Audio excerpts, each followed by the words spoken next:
Hello everybody, what's up? It's Fern. Welcome back to another Plenty video. Today we're going to be doing my every 3 months, what is that, quarterly? My quarterly chatty Q&A repot. My goodness, this is a rough intro so far. We are going to be repotting some of my, or basically potting up, because these are all the plants I'm going to be working with today are in sphagnum moss. These are all new, not super new, but like I got them a couple of months ago and they haven't been potted up yet. Plants from my last Plant Haven Toronto unboxing. So I'm really eager to get these all potted up, and yeah, I'll let you know how they have all been doing, settling in. If you are new here, hi, hello, my name is Fern. I make all types of houseplanty content with a focus on just chill, hanging out kind of vibes. So if that sounds up your alley, make sure to subscribe. I make lots of different planty videos. And if you are a returning viewer, thank you so much. Forehead kisses for you. Mwah! I am always surprised by just how many questions come through. So thank you so much to everyone who left a question in the community tab when I asked the other day. I really appreciate that.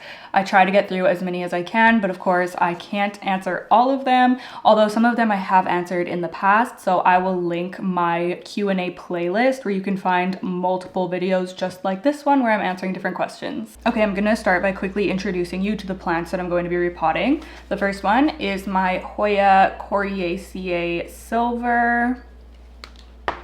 The second one, I've been obsessed with this one. This is Hoya Lai. It's so cute and it's fuzzy. Yeah, I did just water these this morning because I wanted the sphagnum to be able to come off easier. The next one is Hoya Paradisea, which has struggled a little bit. We'll talk about that. And then we have Hoya Nuna. Is it Nuna? Yeah, Hoya Nuna. She's so cutie and she's been super easygoing. And then we have a Dischidia. This is Dischidia bengalensis. And I'm gonna be putting this one into a fun pot, so I'm excited about that. And then lastly, we have my variegated Rhaphidophora tetrasperma. I definitely have some things to say about this one. Yeah, it's been an interesting journey so far, so we'll definitely talk about that.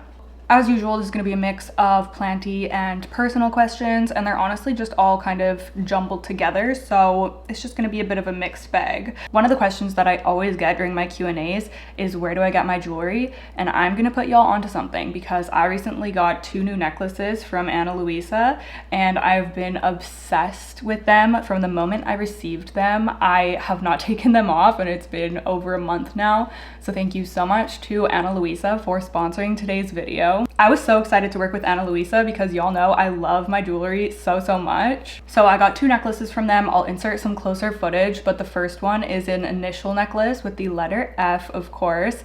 I have always wanted an initial necklace, so I was so excited to receive this, and it's also so dainty and cute. It's perfect for layering, which is always what I do. I love wearing multiple necklaces together. And the second one that I got is the heart necklace. Again, just like a perfect staple for layering. I think that these two go perfectly together, and something that I really love about the heart one is the chain. I don't have any other necklaces like this in my collection, so I think that it's really unique and really cute. Now, these are high quality pieces that are rigorously strength and humidity tested. They're made to be long lasting and to be tarnish resistant, which is super important to me because I'm the kind of person that wears my jewelry 24/7. Like, I quite literally live in it. I don't want to have to baby it. I want it to just be able to withstand life. So you might be thinking, oh, Luisa must be expensive then. But nay. Their designs actually start at only $39, and if you're in the US, they offer free and fast shipping and affordable shipping to everywhere else. They also offer easy and free exchanges and a worry-free guarantee with a 2-year warranty on all of their products. I'm already itching to grab some more pieces from them.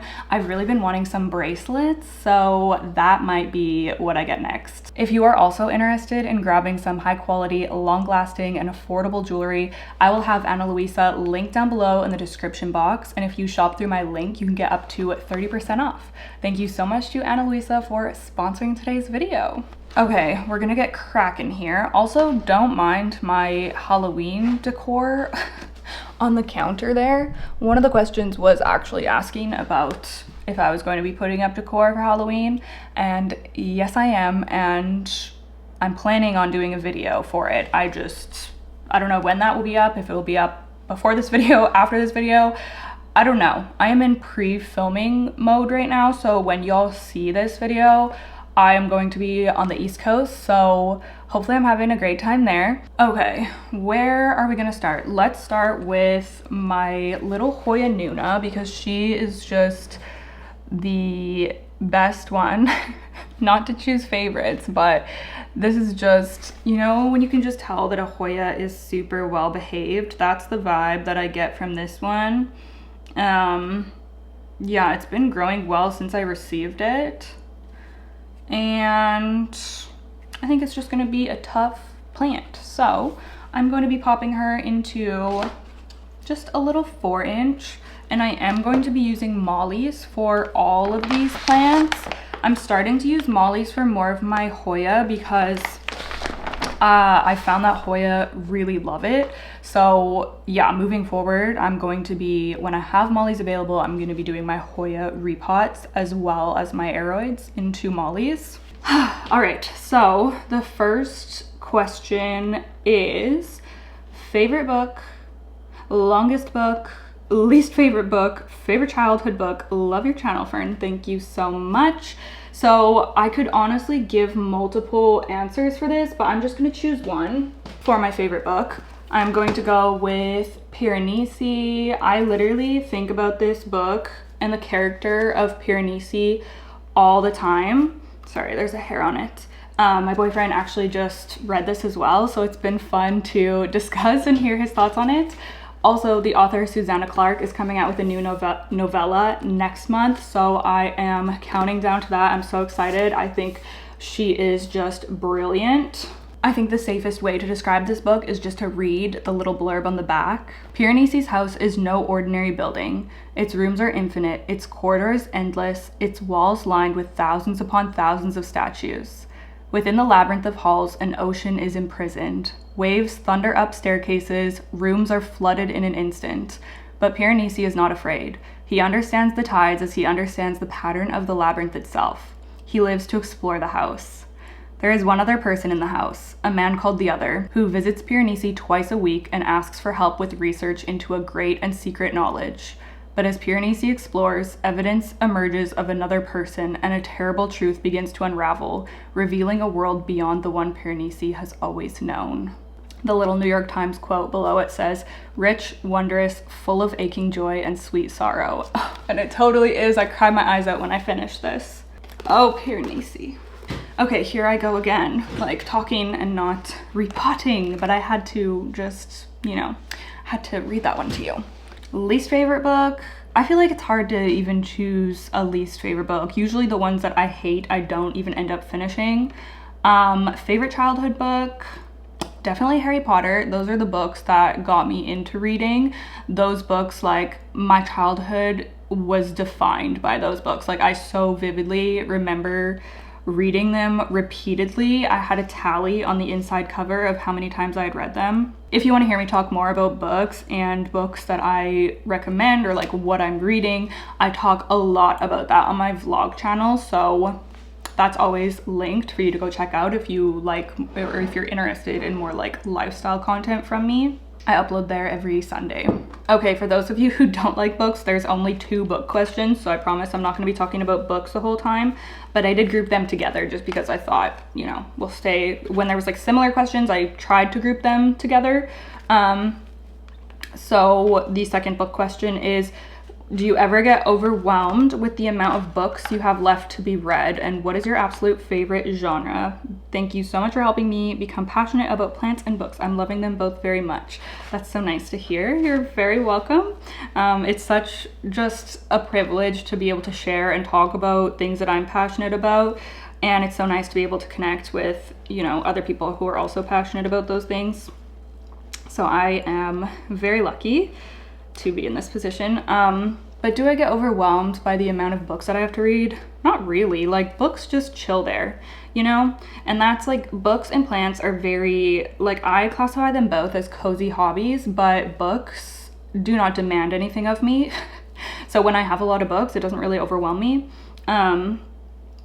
But I mean, that being said, not because I'm overwhelmed, but just, well, yeah, no, I don't think I would say I'm overwhelmed, but I have kind of slowed down on buying books just because I have a lot. Like I have just a lot to choose from books I haven't read on my shelves. Yeah, I've kind of been like focusing on just reading the books that I have right now rather than buying more books. Also, what is my favorite genre?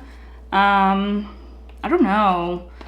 I read a lot of like just literary fiction, I guess, or like weird literary fiction, kind of like just weird or dreamy kind of books.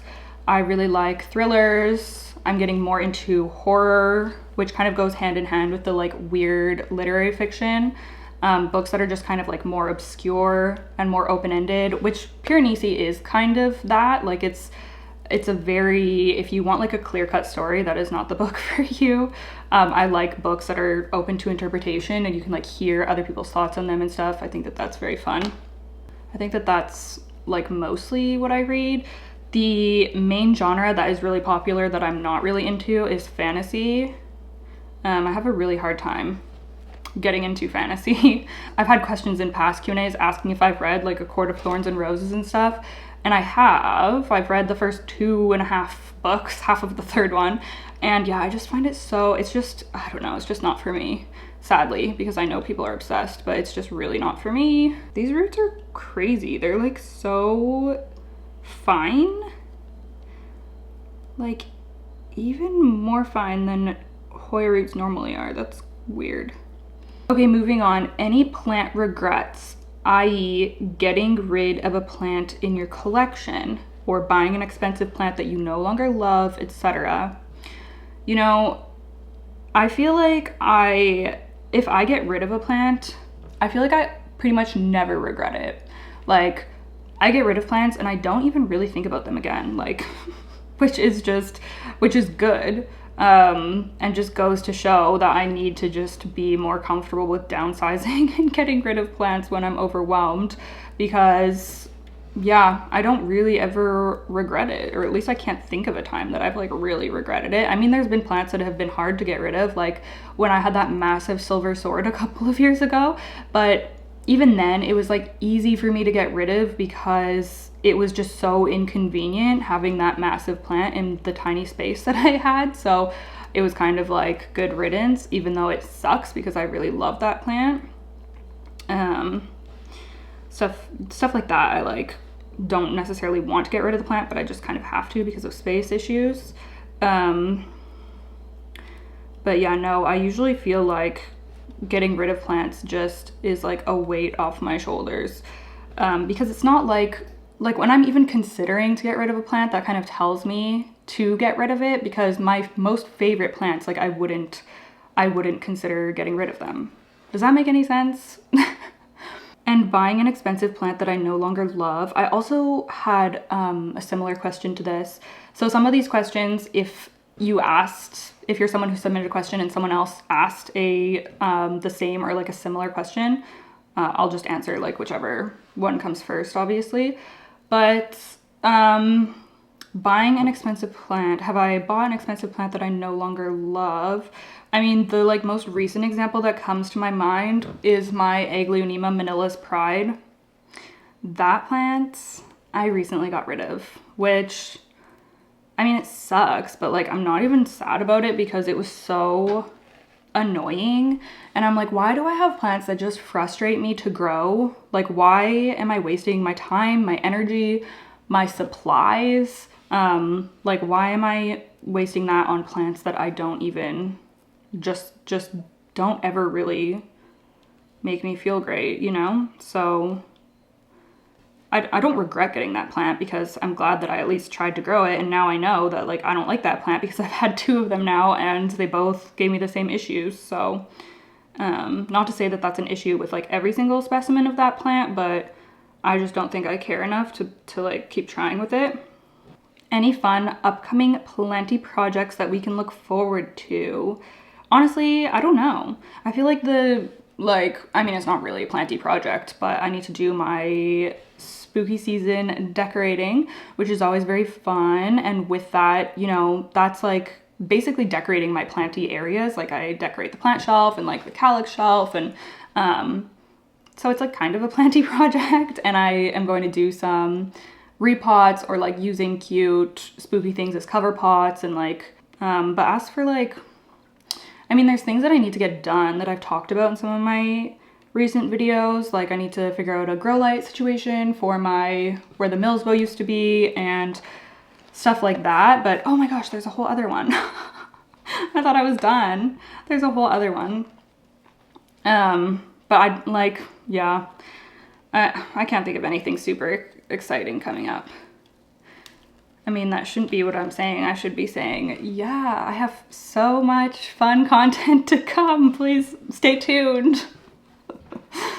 No, but if you have any suggestions for like, because when I think of planty projects, I think of things like my pinguicula, my pingdom thing that I did, which I know I'm obsessed with it. I keep talking about it. I'm sorry if you don't like pings, but like, that's what I think of when I hear like the term planty project. So, but if anyone has any suggestions of plant projects that I could do that are either similar to that or like something that you would want to see, because I would love to do something like that again, like something more creative and just kind of like, I don't know, cute like that. Let me know if there's anything that you want to see. Okay, there was a couple of questions about the garden. I feel like in every Q&A we just do like a little garden update because there's always someone who's asking about it, or like there was actually quite a few garden questions. I was like, oh my gosh, should I turn this channel into an outdoor gardening channel? Because a lot of people seem interested in that. I'm just kidding, obviously, I'm not gonna do that, but they say your garden looks spectacular this year. Thank you so much. It seemed like there was way more out there to be harvested. Do you use all of it? What's your use versus waste ratio? I live in a condo, but I love the idea of the potato bags. Yes, you should definitely try growing potatoes. I swear that they're like one of the easiest things to grow. They would probably grow great on a balcony or something like that, just in potato bags.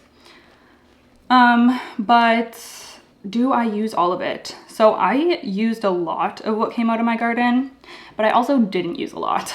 And I'm okay with that. And you know, the reason that I'm okay with it and kind of like the perspective that I have on my garden is that I try to use as much as I can, and I try to harvest and give it away to, you know, friends and family. And I've processed some of it to use over the winter, like my zucchini and jalapenos. But I'm not hard on myself if I don't use it all because, well, first of all, this is my first year, so I didn't even know how much to, like, what number of plants to plant, like, for our household. So, first of all, it was just, like, a bit of a learning experience year. Like, I was drowning in zucchini, so now that's, like, a lesson for next year. But, I'm not hard on myself because ultimately the garden is supposed to be like a relaxing hobby for my mental health and something to get me outside, get me in the sunshine, get me, you know, just like more connected to nature in an outside kind of sense. Like obviously I'm working inside with plants all the time, but I feel like outdoor gardening is just really good for me to get outside of the house and be outside working on something like that. I'm not growing it with the goal to like be as like efficient or productive or whatever. I'm just growing it for my own mental health and enjoyment. And at the end of the day, they're just plants. Like if I don't use everything, it'll get composted, and that's just like, it is what it is, you know? Ideally, I would be using all of it, but I'm happy with just using most of it and not having to be so intense and like stressing myself out over processing every single thing and like, you know, so that's kind of the way I look at it. Like, yeah, it's just plants. It's not going to be the end of the world if I don't use everything and if it just ends up going in the compost. So yeah, that is kind of my thoughts on that and the approach that I'm taking to ensure that it stays something enjoyable for me and doesn't become something just very stressful and overwhelming. The next question is, what has been your thoughts on growing your first time garden? Anything you want to improve on or change for next year? Do you plan on doing any flower gardens around your house in the future? Okay, so Probably the biggest thing that I learned this year for my garden is spacing, like how far apart to plant the plants in one bed, first of all, but almost more importantly is the way that I like which plants I plant in which beds, like the arrangement of the garden overall, if that makes any sense. Because the way that I did it this year, I had no idea how big things were going to get. And my squash got massive, like all my different varieties of squash got so massive. And those were all unfortunately planted like at the entrance of the garden. So by the end of the season, I was like wading through the freaking squash bushes just to get into the back of my garden to water the beds back there. So I'm definitely not going to put big massive plants like that at the entrance of my garden. They're definitely going to be like at the back next year because yeah, it was just, oh my gosh, it was crazy, out of control, and honestly made it really unenjoyable to like go walking in there. So yeah, I mean, this isn't a huge, we have a decent sized yard, but it's not huge. So the beds are fairly tight together, and that's just kind of how it had to be because yeah, it's already taking up a pretty large portion of our yard. Also, part of the problem is that I just wasn't great with staking things. Like my tomatoes, I was too late on staking them and they'd already grown so wild. So definitely planning which beds I'm gonna plant things in, and staying on top of trellising, pruning, that kind of stuff to keep it all tidy. Because unfortunately I'm me and things just get out of hand and unruly very quickly. So I am going to be very mindful of those two things for next year. I mean, it's kind of like a good problem to have, I guess, for my first garden, because it just means that things grew like crazy, and they did. Like overall, I feel like this, as my first garden, like I'm super, super happy with it. Almost everything was successful. I've been harvesting watermelon, which is so crazy, spaghetti squash, which is so cool. That's my favorite type of squash, and I feel so just lucky to be able to eat squash that I've grown. Like that's so amazing. I grew massive sunflowers, like it's been stunning. So overall, I've been super, super happy with it. And do you plan on doing any flower gardens around your house in the future? Yeah, I do. I really want to. It's too bad that I wasn't more organized this fall so that I could put some bulbs in to come up in the spring. But I would really love to do more flowers around the house. I recently got a hydrangea that I saw at, I just randomly came across it at Home Depot. It's called Hydrangea Eclipse, I think. And it caught my eye because it's like black, like dark, dark foliage. And I was like, oh my gosh, instantly in love. And some of them were in bloom and the flowers were so pretty. Did I know anything about hydrangea? No. Did I buy it? Yes, I did. And it was $40 and I thought that was very expensive. But something that I'm learning is that landscaping stuff and flowers and bushes and all that kind of stuff is very expensive. So anyways, long story short, I have to put that in the ground still. I think they're supposed to be planted in the fall, so I still have time, but I want to plant that in the front yard and hopefully it will do well. So yeah, that's something that I'm excited about. I'm trying not to overwhelm myself, so that like one thing, even for me to plant this fall, I have to like dig the hole. Like it kind of is a lot of work to plant stuff. So I'm happy just with putting that one in this fall, and then maybe in the spring I will, you know, put in some more flowering plants like that. But yeah, I just had to take off one of my sweaters because I am overheating here.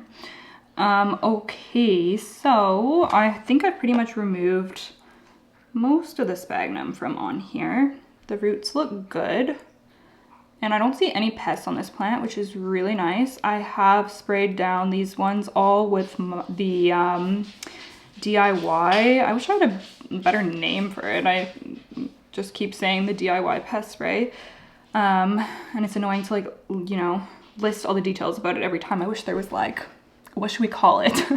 But yeah, the pest treatment that I've been doing, I've sprayed these down with it, so I don't see anything on them, which is good.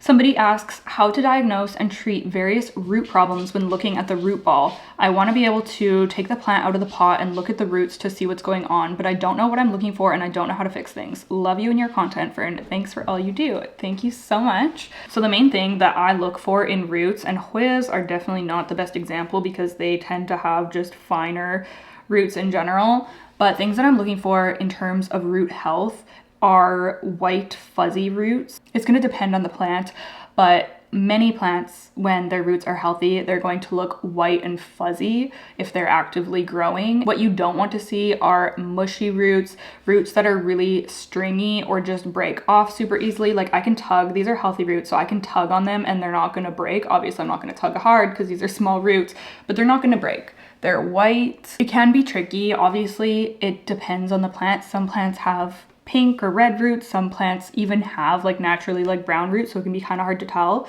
But for the most, here, let's look at the Rhaphidophora to see if it has a better example of like aroid roots. Okay, so like this right here is a healthy, actively growing root. You can see the white tip. You can see that it's kind of like fuzzy. There are obviously like roots of different sizes. There's secondary roots that come off of that will be a little bit thinner, but for the most part, these are all just like white, healthy roots. They're actively growing. I'm actually very happy to see this because I haven't looked at these roots in probably about a month. And as you can see, the plant is looking a little questionable, but we're gonna talk about that. Also, you don't want there to be any type of smell. Root rot smells really bad. Like if you smell actual root rot, oh my gosh, I've only smelt it once and it was from an import that got stuck in the middle of a heat wave for like 10 days in the heat. And it smelled so bad when I opened that box up. Most of my plants, when they rot, it's just dry rot, so it doesn't smell. The roots will just like break off. They'll look like dry and crispy. Anyways, I don't know if that's helpful, but those are some of the things that I keep an eye out for when I'm checking the roots. And don't be afraid to, you know, pull your plant out and look at the roots. Just be gentle and slide it out of the pot and take a peek. I have 2 questions. Planty, your take on getting rid of / downsizing plant collection. What is your selection? Do you have any regrets? Okay, so I kind of answered this already. I'm definitely pro downsizing. If a plant is not bringing me joy, it's getting out of here. I'm not sacrificing my love for this hobby. I want to maintain my passion for plants, and I feel like the quickest way to kill that passion is to feel very spread thin by taking care of a bunch of plants that you don't actually love and don't actually bring you joy. So that's my thoughts on that. What's it like living with 2 dogs? How do you all get along? Was it smooth from the start? My boyfriend's dog accepted me after 1.5 years, and for me, living with 2 is hectic, but would not change it. So my boyfriend and I each had our own dogs when we met. He had Cadence, the Weimaraner, and I had Olive, the Chihuahua mix. And okay, I'm just gonna grab some potting mix with this. And luckily it was a pretty easy transition, like having them exist together and live together and stuff eventually, because I think mostly because Cadence, the Weimaraner, is very, very chill, very docile. Like literally Olive bosses her around so much. So Olive is like the sassy, she's like the stereotypical sassy little dog, and Cadence is like a gentle giant. Like she's literally the most chill, like docile dog I've ever met in my life. I've barely ever even heard her growl. Like she's just very, I've never seen her be aggressive, like not once. I've known her for 6 years and I've literally never seen it. So she kind of allows Olive to boss her around. That's kind of their dynamic. Olive acts like she doesn't like her, but I know that she does because she gets worried about her when, like, you know, when she has a bath and she's getting, or when she's getting her paws dried off. Like Olive is always like, or if Cadence is out of the house and Olive is at home and then we bring Cadence back home, Olive always is like so concerned and comes and is like checking her out. And so I know that she loves her, even though she's so just like sassy to her. Not in a dramatic way, like it's not like they're ever, you know, getting into fights or anything, but she's just, Olive just tries to be the little boss. So that's very much their dynamic, which works. I feel like if we had 2 sassy dogs, I mean, I don't know. I don't know what that would look like, but since Cadence is just very like chill, whatever vibes, it just works. They're so funny together. I literally love them so much. Olive is not aggressive by any means. Like she's never like bit or done anything aggressive like that. She's just very much like establishes that she's the boss kind of vibes, you know? So yeah, they're quite hilarious together. But yeah, I guess we were just lucky that it was a very easy kind of transition. And I think that they prefer to be together. Like we worry about what it's gonna be like once Cadence passes, because she's 13 years old. Olive is 11, but Cadence is 13, and that's very old for her breed. So yeah, that's gonna be something that we're gonna have to go through not soon, I don't want to say soon, but sometime soon, which is sad. And I don't know what it's gonna be like for Olive when that happens. They're sisters now, so yeah, that's gonna be tough for all of us for sure. Okay, so here is the Hoya Nuna, looking so cute. I don't know if I should put a trellis. I feel like maybe this is one that should trail. Let me know if you have this one, if you have it trellised or if you let it trail. I'll just leave her like this for now though. How do you take better care of your houseplants when you're feeling burnout? Honestly, I don't really take great care of them when I'm feeling burnout, which is probably the hardest thing. Somebody asked in my Discord the other day, just a general question to everyone of what people thought was the hardest part of the houseplant hobby. And I said just the fact that you can't put it down. Like other hobbies you can put down for weeks or even months, or they're seasonal or whatever, and you can kind of step away from them and come back to them.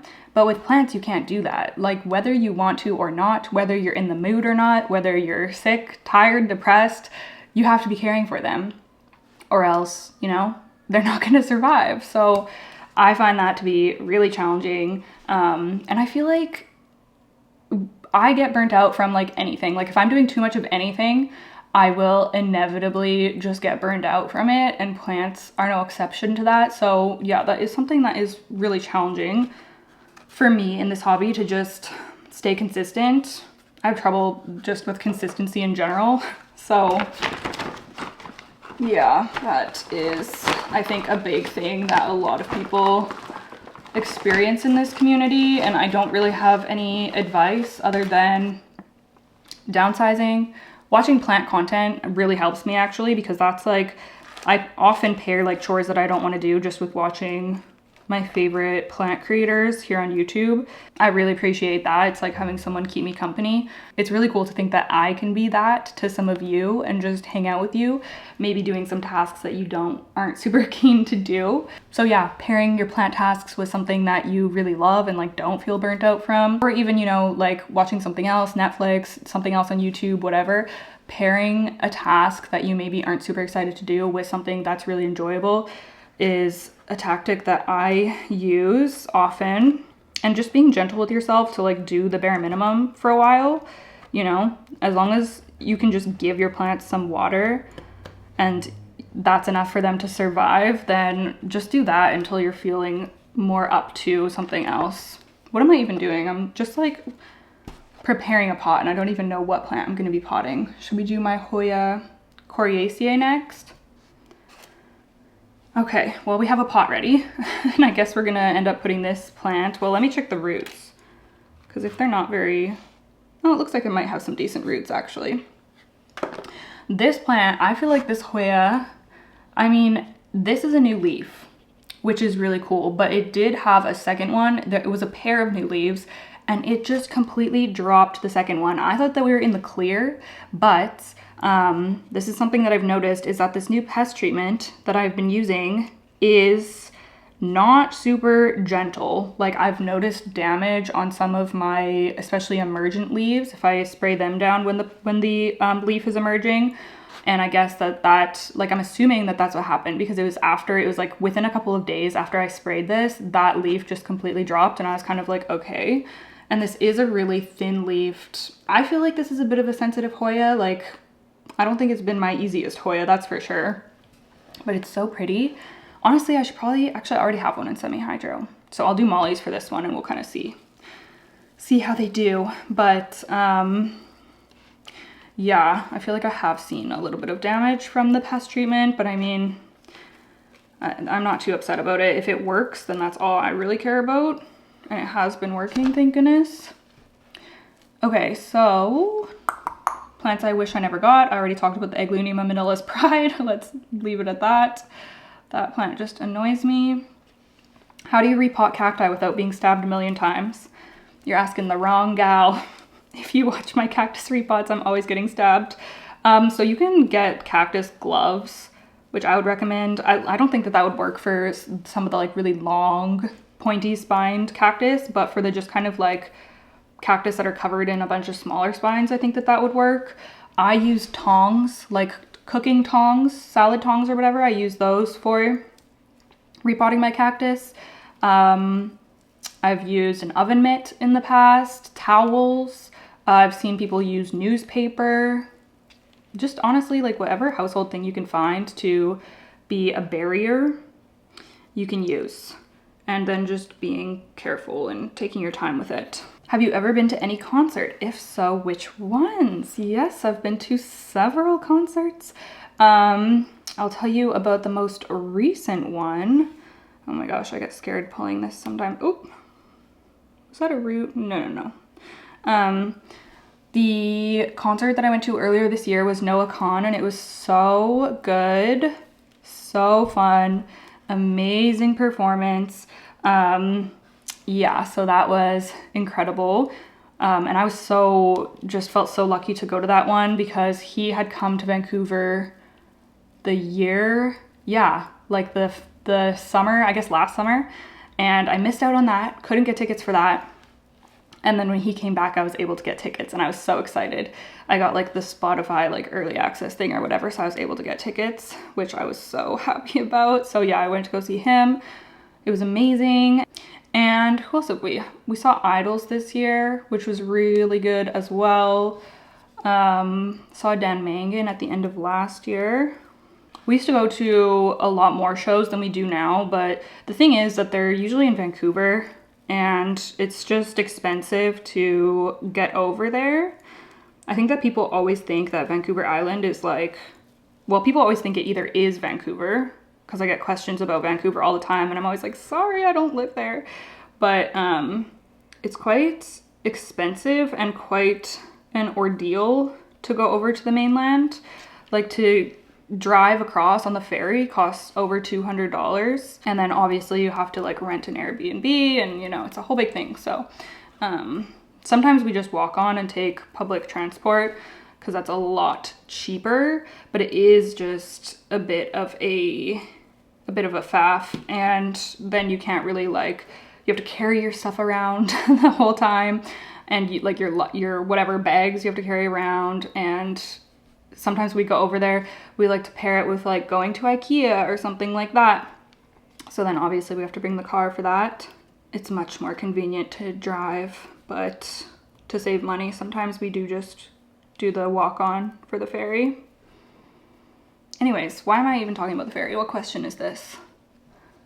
Oh yeah, the concert thing. So we used to go to a lot more, but now we, you know, obviously have like the expenses of home ownership and stuff. So we've been doing stuff like that less.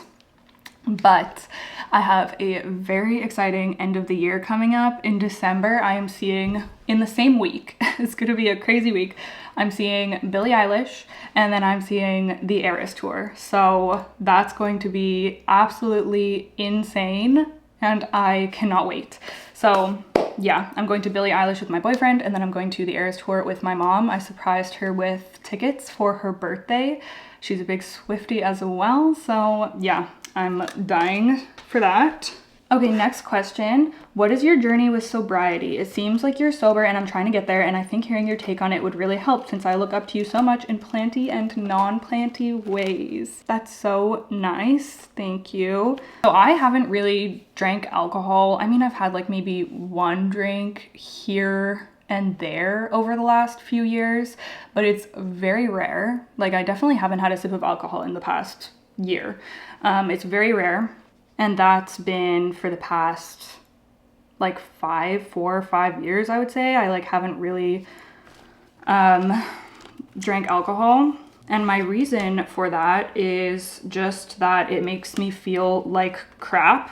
I think that after my frontal lobe developed, like in my mid to late 20s, I just started to see alcohol for what it is, which is basically a poison. And It makes me feel horrible. It's bad for my mental health, bad for physical health. It's literally a carcinogen. And I just became very aware of that. And I was like, why would I be consuming this? So I just stopped doing it. And you know, when you're in like your early 20s and stuff, I feel like you kind of have, at least for me, it was a very social thing. Like that's what my group of friends did. But as I got older, I started making friends that were more aligned with my values and that, you know, they didn't really drink either. So I think that was something that was really nice, that just like wasn't the vibe of our friendship group, because I know stuff like that can be so influenced. Like we're very influenced by the people that we surround ourselves with. So yeah, I don't know, I just kind of got older and realized that it was not benefiting me in any way. So I just stopped. My brain is already anxious enough, like that I truly do not need anything else like messing with it. So yeah, I don't know if that helps, but I literally love not drinking. I love it so, so much. Sometimes I just wake up. Some of you may know that I'm a really big morning person. I love getting up early. Sometimes I just wake up and I take the dogs out and I just sit outside, and I think it feels so nice to just wake up and be healthy, not be hungover, like to be able to take full advantage of my days. Like that just feels so, so good. So yeah, it's just like definitely something that I just don't ever want to do. Don't know if that was helpful, but that's my thoughts on it. I think one day society is going to see alcohol very differently than it does now. Not to like shame anybody, by the way. I'm just being honest with what I think. Also, not to get too personal, but I definitely come from a family that's been very, very affected by addiction and alcoholism. So yeah, it's just something that I don't ever want to go down that path for myself, you know? Anyways, here is my, oh my gosh, have I already been filming for so long? I need to give snappier answers here. Here's my Hoya coriaceae. My memory card is literally out of memory, so I need to delete some old footage, but there she is, looking cute as a button. She needs a cover pot though, because this, I mean, yeah, it's kind of homely for sure. These are gonna need cover pots, except for one, which we'll do next into my little swing planter. Next, we are going to be, oh no, he does have a face. I couldn't see the face on the viewfinder. I thought it was backwards, but no, he definitely has a face. So I have this swing planter. I have two of these. One of them is potted up with my other not peperomia. Why do I always want to call it that? Dischidia. And it's so, so cute and it's doing really well in there. So I think that I want to pot up a little friend for him and do another swing planter. I'll probably end up hanging this one on my Visto shelf as well. They just make me so happy. It's so stinking cute. So I'm going to go ahead and pot my Dischidia bengalensis. I'm really curious to see this off the trellis.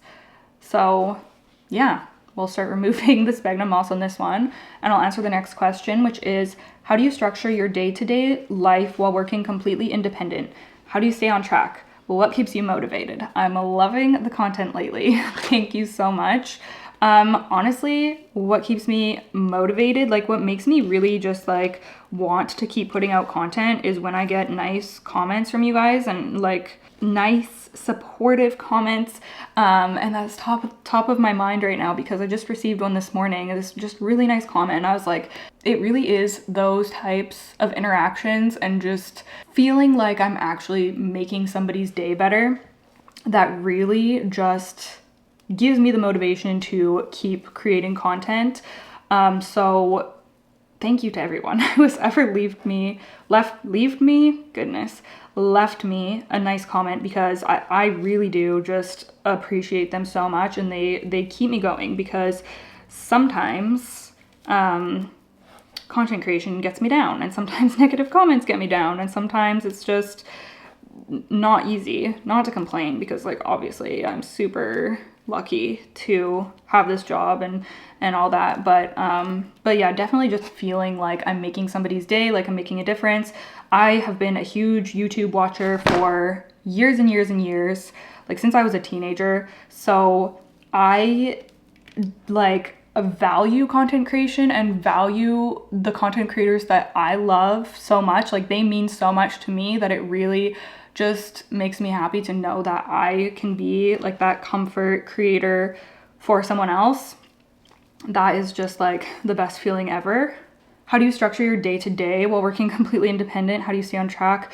Oh my goodness. Yeah, that's like my biggest struggle of being self-employed is time management, organizing my day. Time management, honestly, is like my biggest thing. Like, I'm someone who's just a little bit chaotic, if you haven't noticed. Hard for me to plan ahead. Hard for me to feel like I'm staying consistent and staying on top of things. So being self-employed, it's a blessing and a curse. It's very nice to be able to have a flexible schedule, but you really do need to be disciplined to do this job. Like, you just have to have self-discipline. It's hard because I've never been that type A, super on top of things, super organized, regimented kind of person. So yeah, it's definitely a struggle for me, but I love creating content so much. I love connecting with you guys. I love being able to grow all of these plants. Like, it truly is my dream life. So that also just keeps me motivated. Like, I feel so just privileged and so lucky, and I don't want to squander this opportunity that I've been given. You know what I mean? Like, I really want to just give it my all and try to do the best that I can, because I love this job so much and I want to continue doing this job. As for like practical things, I find that I really need to like plan my days. I use Google Calendar. The days, I don't use it every single day, but the days that I do plan out my day on Google Calendar and like have all of my time blocking done, it makes a huge difference with me staying on task. I've also started bullet journaling again recently, which is hopefully going to be another tool that helps me just stay more organized with everything that I need to get done and keep track of things and stuff like that. So, yeah, I'm one of these people that's always trying to find tools to just stay more organized and have better time management, because it surely just does not come naturally to me at all, unfortunately. I'm so jealous of people that are like these really organized girlies. Like, I want to be that, but it's hard. I've always been more of a chaos queen for sure. Also, getting things done earlier in the day, that's like specific to me, because that's when my energy is the best, is in the morning. Like I said, I'm a morning person. So ideally, like, I will start working on editing and like, you know, stuff on my computer like that, because it's not really filming time at like 6 a.m. but I do a lot of my editing and stuff early in the morning, just because I work much better early in the morning than late at night. So whereas other people would stay up late to get something done, I am much more likely to get up early, because that's just when I have the most energy and the most, like, I'm just able to work best in those hours. But it'd be different for everyone. Like, some people are more productive. Some people do have more energy at nighttime, and that's when they can kind of get things done, and just being able to harness those times when you can, you know, be the most productive, I guess. How did you enjoy gaming on the Nintendo Switch? Have you gotten more cozy games you enjoyed? Any recommendations? Oh my goodness, I actually got a couple of questions about the Nintendo Switch, which is so funny because I have not played it in a long time. Not because I don't want to. I really want to. I just never make time for it. Like, if I'm having downtime, I'm always just reading or, you know, doing plant stuff or going to a movie or something like that. Like, I just don't think of it, but I really should make some time for it. Now we're going into the winter, so now I'm going to be activating more of my cozy hobbies. I did a cozy hobby vlog on my vlog channel where I spent an evening just doing like little things like that, and I loved it. So I really want to make an intention to have more just like evenings that I set aside to do stuff like that, and then I can play my Switch more consistently. But literally the only game that I play is the Hogwarts Legacy game that my boyfriend got me for Christmas last year. And I always don't play it for so long that when I start it up again and keep playing, I always like forget everything. Like, I forget all of the spells and stuff. So, oh my gosh. People who play video games are built different, I swear, because I'm so bad at it. It's hard for me to remember things, and Yeah, it's like probably just because I don't play it enough, but I really want to. But I have not gotten any more. I've had so many recommendations for cozy games. Stardew Valley is one that I really want to try, but I just haven't bought any more games because I barely have any time to play the one game that I have. So yeah, something that I definitely enjoy, but that I just don't do enough. There's so many planty games too. Like I always see, because I'll watch some videos on YouTube of creators that talk about cozy games, and there's so many different plant ones, and I'm always like, oh, I want to play that, but I know I just shouldn't buy one until I actually play the one that I own more. Have you considered going back into nursing for a maybe they mean a work from home position, such as nurse case manager, etc.? Any thoughts on going back to obtain a related degree like registered dietitian, etc.? Love your videos. So I don't think I would ever work in healthcare again. I just don't think that that's for me. My experience working in healthcare, if you're new here, I was a registered nurse for 4 years, and those years spent working in healthcare. I mean, I did 4 years of school and then 4 years of nursing and like working as a nurse. And those years gave me a lot of respect for people who work in healthcare in any capacity. It's never an easy job, and it's a very important job, but it's a very hard job.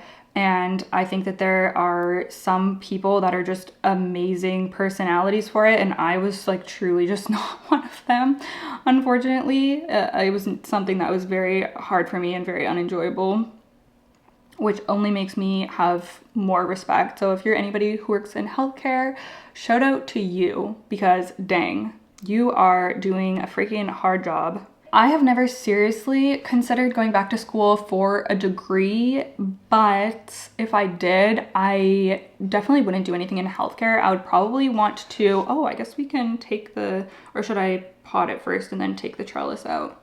Maybe I'll do that so that it's not going all crazy everywhere.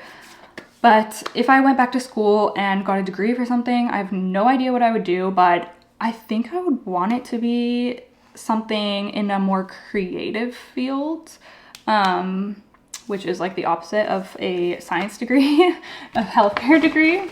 I don't know what I would do, but I don't know if I would ever even go back to school. I would have to be very, very passionate about something to go back to school, because I still have thousands of dollars of student loans from a degree that I don't even use anymore. So I saw this TikTok the other day that was talking about how just crazy it is that we choose like what's going to be our career for the rest of our lives. We choose that at like 17, 18 years old. And then we pay tens of thousands of dollars for a degree for that. Like if you're somebody who's choosing to go to school or whatever, which is obviously what's like pushed to a lot of, when you're like high school age, that's obviously like pushed to you.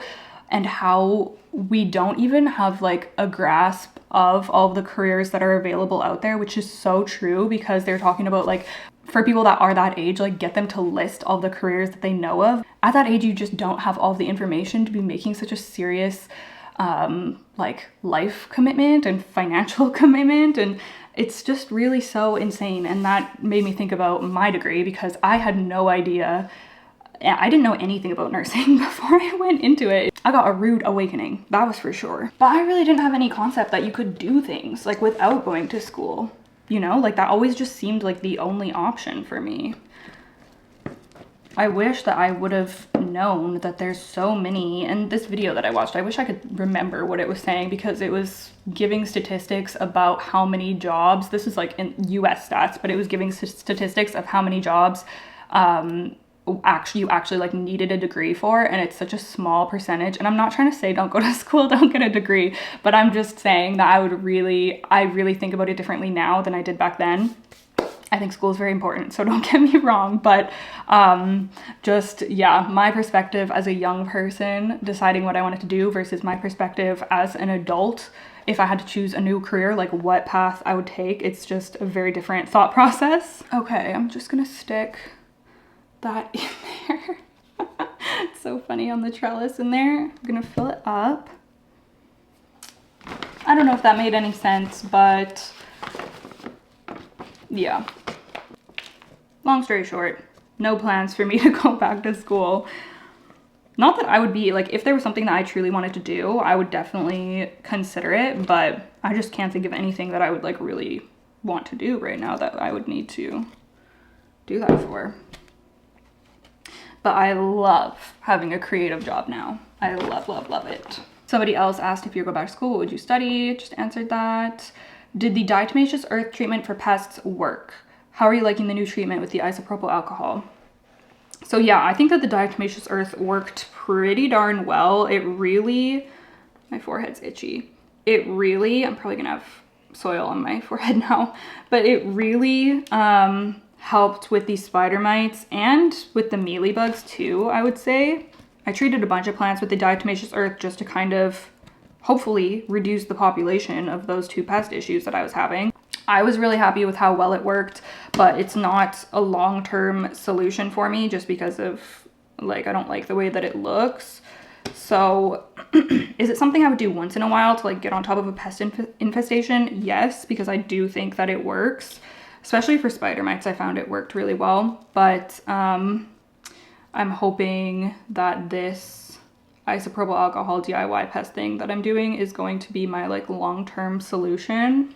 And so far, I think that that DIY solution is working well. I don't have any more spider mites on. I definitely had a lot of spider mites on the Vidsto shelf, like the middle section where my variegated frydek, my serpens, those kind of plants are. I was having a lot of spider mite issues there, and now I cannot see a single spider mite. Like, my frydek was infested, and now I don't see anything after I did that treatment, so I'm really happy about that. Okay, so now I need to take out the trellis and see what this is gonna look like.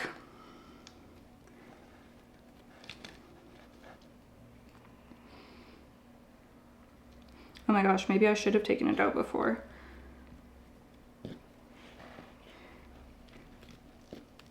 Okay, I'll pull one side out at a time. There we go.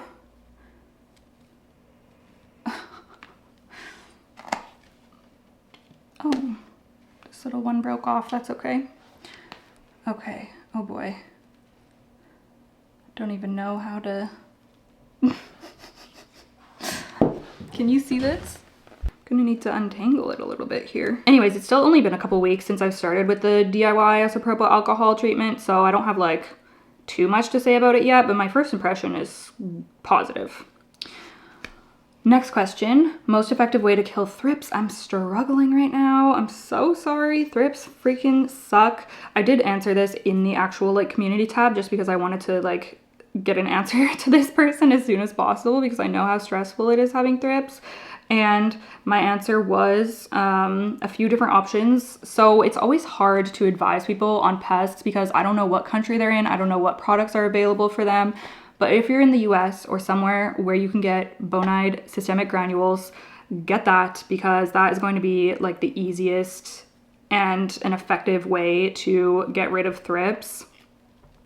So I think that that also gets rid of mealybugs, doesn't do spider mites. In fact, apparently can make spider mites worse, I've heard. I don't know. But yeah, I would do bonide systemic granules if I was able to get my hands on them. They're not sold in Canada, but I know in a lot of places in the US you can get them. I don't know about other countries, but that is something that I would suggest. Something that I have used that worked really well was the Dr. Doom.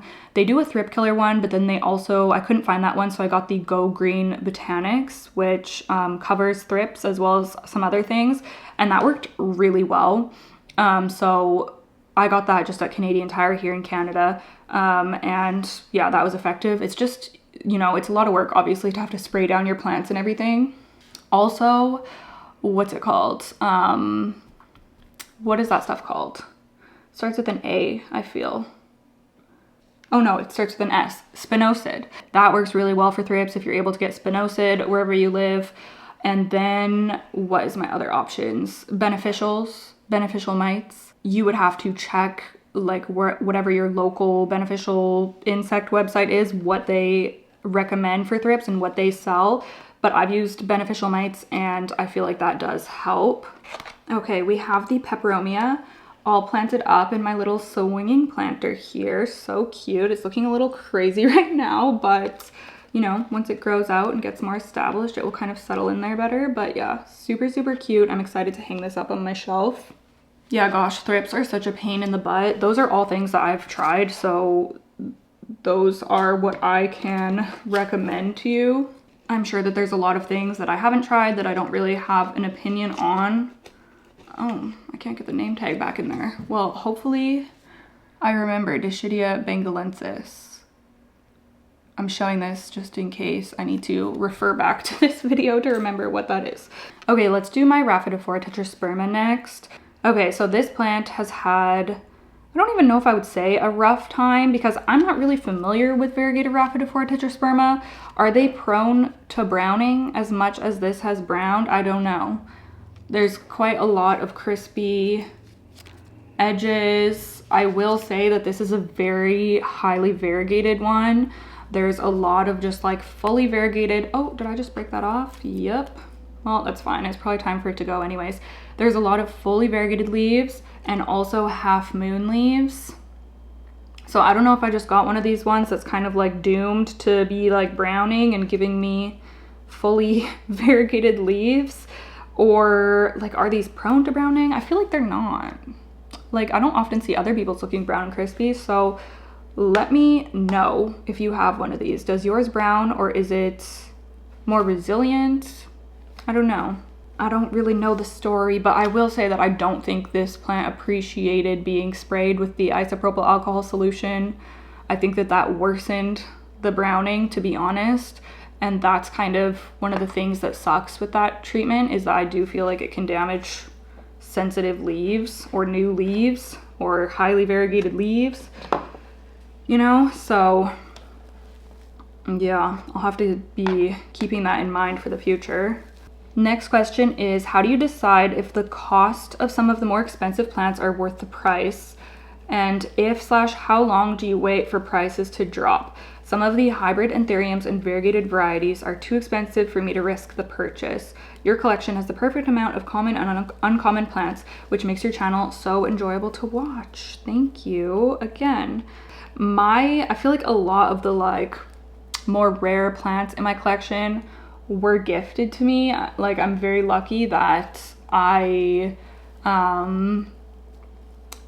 that's like a perk of this job of doing like Planty YouTube, is that, you know, I've had people send me plants, I have plant shops that send me plants and stuff like that. So I'm definitely coming from a different place than like just the average collector. So I would never want someone to look at my collection and, you know, like see all of my like rare plants, because a lot of them I wouldn't have if I wasn't in this position. Like my variegated dragon scale, this one even. In fact, all these plants I think were sent to me by Plant Hive in Toronto. So yeah, but I do still have thoughts on this topic. So I pretty much, like, I feel like at the beginning of this hobby, it feels very frantic, almost like you feel like you need to get your hands on things like while you can. But now that I've been in this hobby for several years, you really start to realize that it's not so urgent. Plants come and go. You can get your hands on them again in the future if you miss out. And almost all plants, I'm not going to say all of them because I'm sure there's exceptions, but almost all plants are going to come down in price eventually if you're willing to wait. And, you know, just even, I haven't even been in this hobby for that long. And even in the years that I've been in this hobby, I've seen plants go from like $20,000 to $100, like literally. So I definitely am more of the mind that I'm going to wait it out, and even better, like try to get something through a trade. I will say that one of my top, well, my like very top wish list plant used to be very, very expensive, like in the like 10,000, like a lot of money, like thousands of dollars. And now it's more accessible. You can get one for like $100 or $200. And I may or may not have gotten one, but I waited until it was a more accessible price, because I'm not paying, you know. Okay, my camera died, so I just finished taking off the moss and I'm gonna finish my thought. So I was saying that I personally would never spend like thousands of dollars on a plant. even like hundreds is pushing it. I don't think I've ever spent more than like $200 and something on a plant, which is still a lot of money, but I just want to make it clear that I think people should do whatever they want with their money. Like I would never judge anybody for buying an expensive plant. Like I think if you want it and you can afford it, you should freaking go for it. Especially because I know that people who do buy those kind of plants, often they're investment plants and they will sell like cuttings or sell corms or whatever from it. So I totally understand that. I just am not really somebody who, like, I don't sell plants, so it's not something that I would like be keen to do. But there are people who do that, which makes total sense. So yeah, I think that it's a little bit different in the anthurium world. You mentioned like hybrid anthuriums. I don't know I don't know a lot about that world, but I think that there are like anthurium that are genuinely like rare and it is like you might never get that plant again type of thing. I don't know a lot about that world, so maybe it's different, but still, I mean, I don't know. We all just have to work within our budgets. How do you keep some of your, okay, we better actually start potting this up. I chose this clear pot right here. Is this a 4 or 5 inch? Not sure. I think it's a 5 inch. But I picked that one for this Rhaphidophora. The root system looks great. Really healthy roots on it. So this person is asking wish list, first of all. Wish list. I feel like I have a lot of kind of random plants on my wish list. I'm trying to think of what comes to mind. I feel like I always have a lot of Hoya on my wish list. I really want the Hoya, what is it called? It's been like my top wish list Hoya. What is it called? Why is my brain like not functioning for plant names today? Sulawesiana. That's my top wish list Hoya. I also really want the Hypolasia. Those two are probably at the top of my wish list right now. Oh, and Clemenciorum. I would love a really nice, like really crusty, dusty looking Clemenciorum. I'm probably just gonna hold out for like one that I really like for that. Also undulata, Hoya undulata, I would love to have. Ooh, also I really want the Alocasia longaloba purple something. What is it? Purple Prince? Alocasia longaloba purple Prince, I think it is. The one that Claudia has from I Am Claudia Q. I really want that. I have the Longaloba Silver, which is actually starting to look really stunning, so that's exciting. But now I'm just like obsessed with those type of alocasia, and I want the purple one too. Yeah, gosh, there's always way too many plants on my wish list. I'm sure that there's way more than that, but those are the ones that come to mind. Also the Alocasia Chantury, the one that's like a Cupria hybrid. Really want that one too. Also, how do you keep some of your philodendrons so dark while also giving them enough light to size up? And then in brackets, mostly looking at your glorious. Mine looks very light, but only sizes up in lots of light. Okay, I get what you're saying, because if they need a lot of light to grow big leaves, but then you don't want the leaves to get bleached. I honestly think that that could be largely in part to fertilizer. I'm a very heavy feeder, and I feel like that's what keeps my plants nice and a nice like lush dark green. Because yeah, I've had my glorious literally right in front of my Sansi tree lamp, which is intense, and it has not bleached or yellowed or anything. And I feel like that is just because I've kept it well fed. It's the same thing with, you know, it's the same thing with a lot of plants, like even like Hoyas and stuff. If you are giving, like blasting them with a ton of light, you need to be keeping up with fertilizing and with watering, or else instead of sun stressing, they're just going to get kind of like light damaged. But if you are keeping up with like all of their nutrient needs and everything, then they are more likely to just look nice or just like sun stress nicely. And I feel like you do have to be fertilizing quite heavily to maintain these large leaves. If you are fertilizing already, then I'm sorry, I don't really have any other wisdom for you. That's just all I can really think of for as to why mine are staying so nice and dark. So if anyone has any other tips for that, leave it down below in the comments. Hey Fern, when you were rearranging your bedroom, which looks amazing by the way, thank you, I noticed that you don't have the pendant light on any longer. Did something happen or did you just fall out of love with it? Anyways, love your channel. Thank you so much. So the pendant lights, I have the Soltech Aspect pendant light in the bedroom.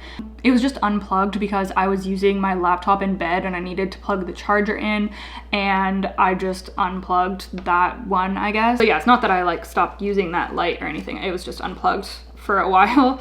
But I think that I've been thinking about moving that light out to maybe be the light that I'm gonna use for my Monstera Thai constellation, because there's really not even, like, I don't know.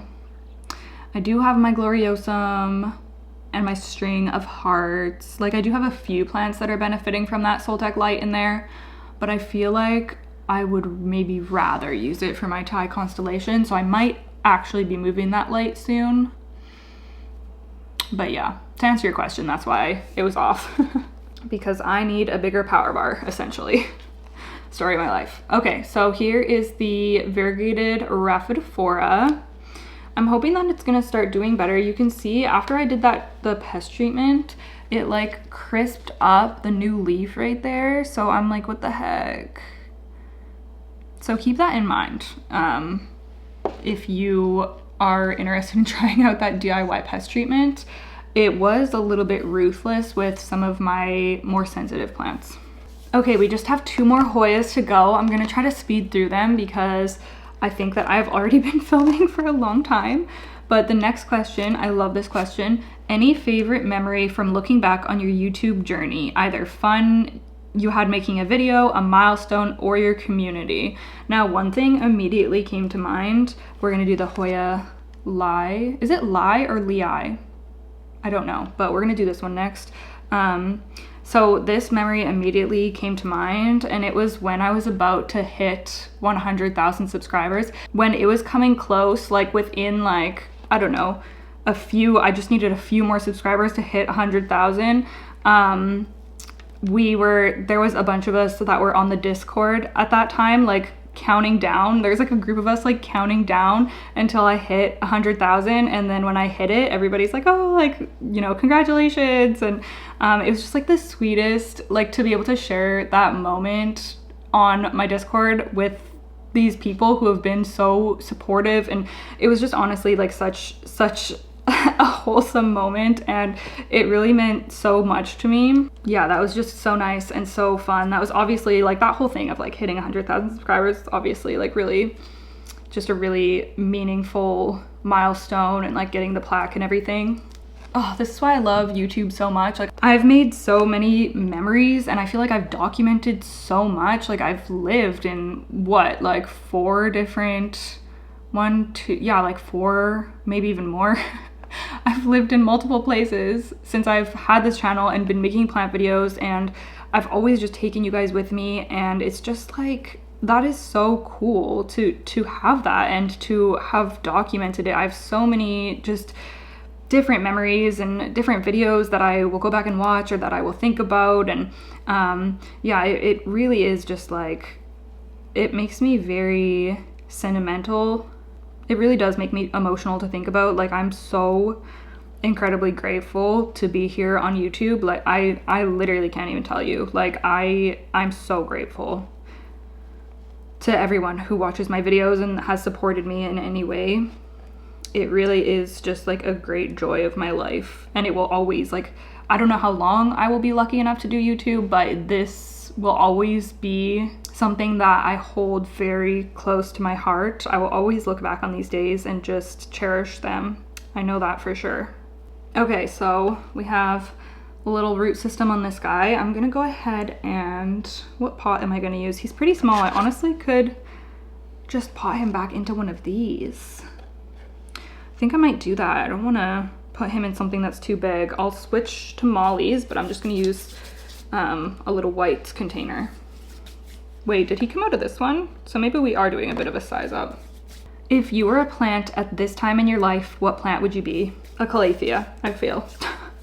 Because I feel like I cannot handle any amount of stress. Like, I'm somebody who's very like stressed and overwhelmed. Like literally the smallest thing will go wrong and I feel like I cannot handle it. I don't know if anyone else is like that, but that's how I feel.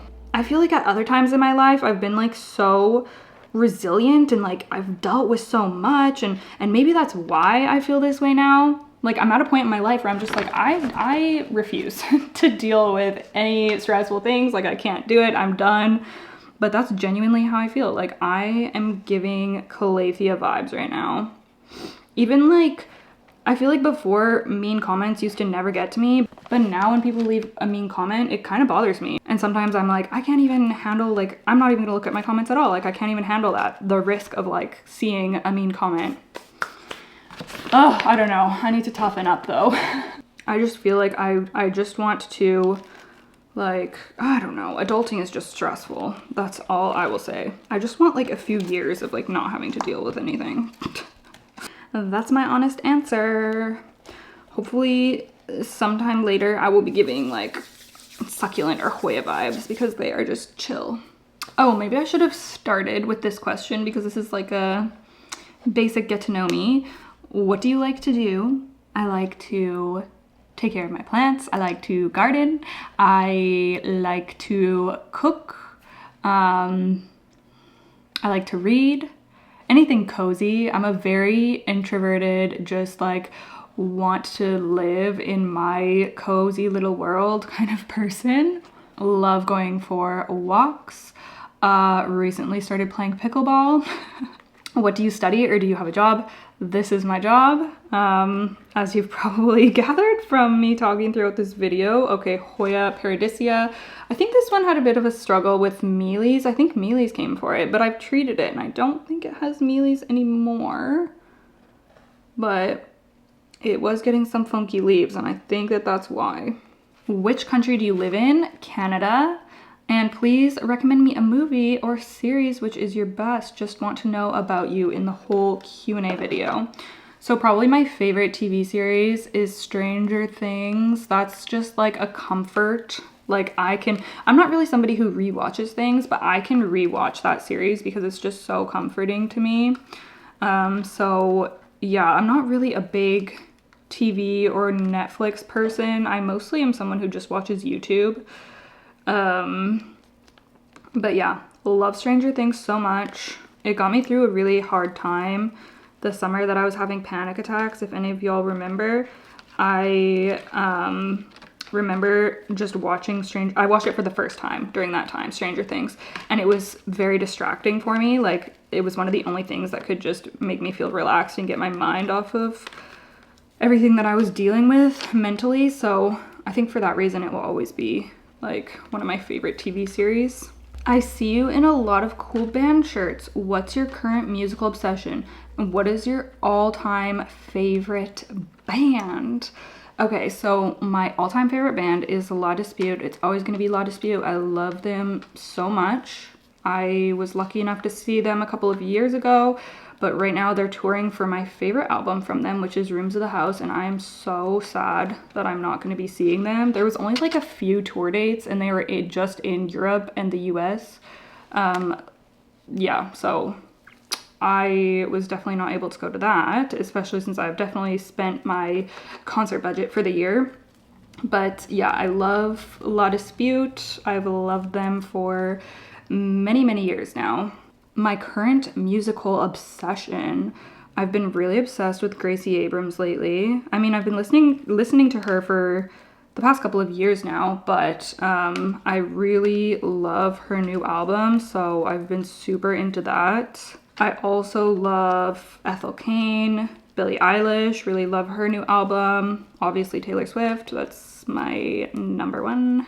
I've been listening to Sabrina Carpenter's new album too. The girlies are freaking putting out albums this year like mad. I cannot even keep up. There's so many good albums this year, but yeah, I unfortunately didn't get tickets to Sabrina Carpenter, which is fine because like I said, I already have those 2 concerts in Vancouver at the end of the year.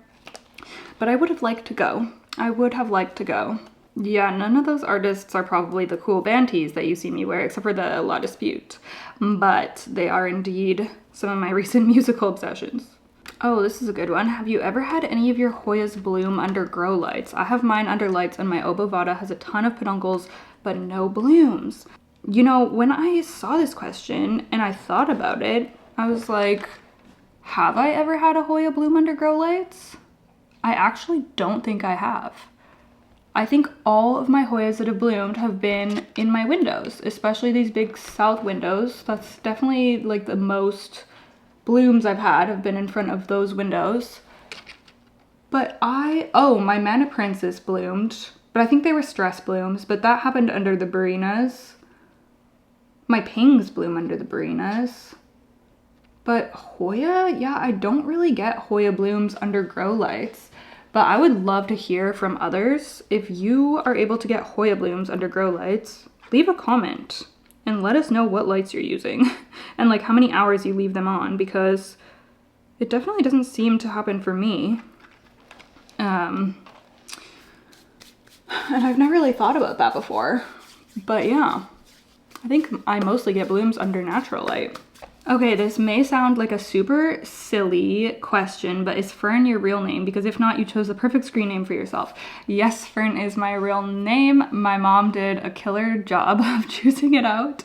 And how do you get your Jacqueline Tanderusa to get so large? I've killed 2. I love the plant, but I'm too afraid to try again. I feel like I'm just giving it a death sentence.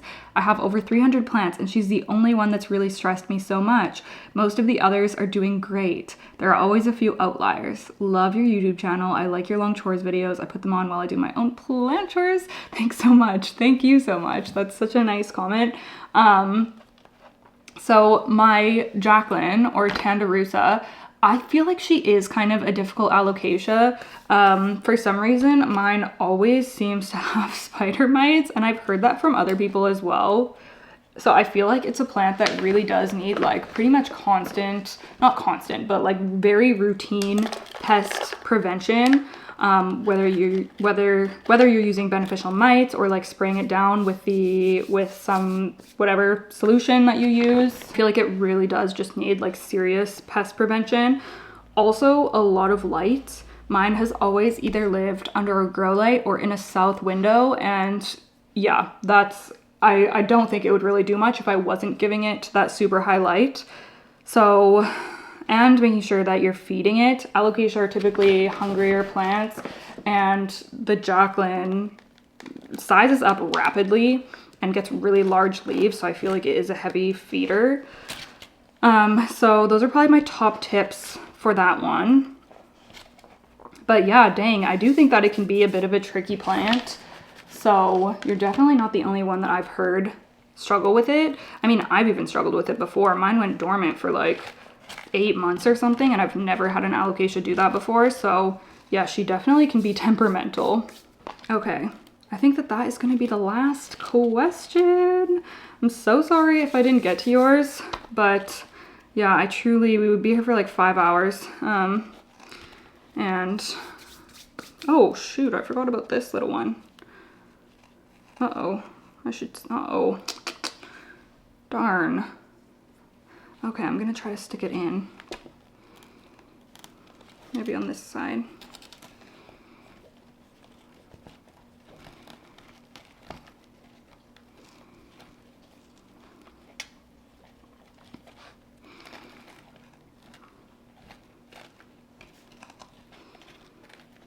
Okay, that one is all done. And that is the last plant. So yeah, definitely going to wrap this up now. If you made it to the end, thank you so much. If you submitted a question, thank you so much. If you made it to the end, what emoji should I get you to leave? What did we talk about today? Oh shoot, I missed a question that is asking what my favorite Taylor Swift song was, and it is My Tears Ricochet. Although some of the new Tortured Poets songs,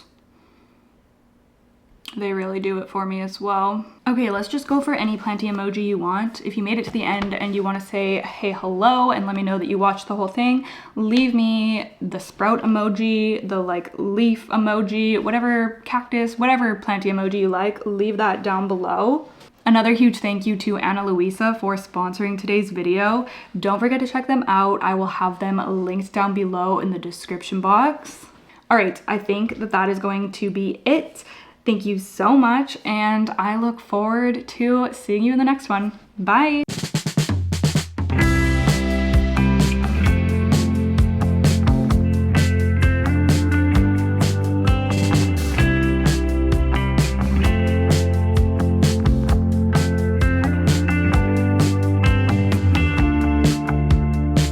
I couldn't even if I tried.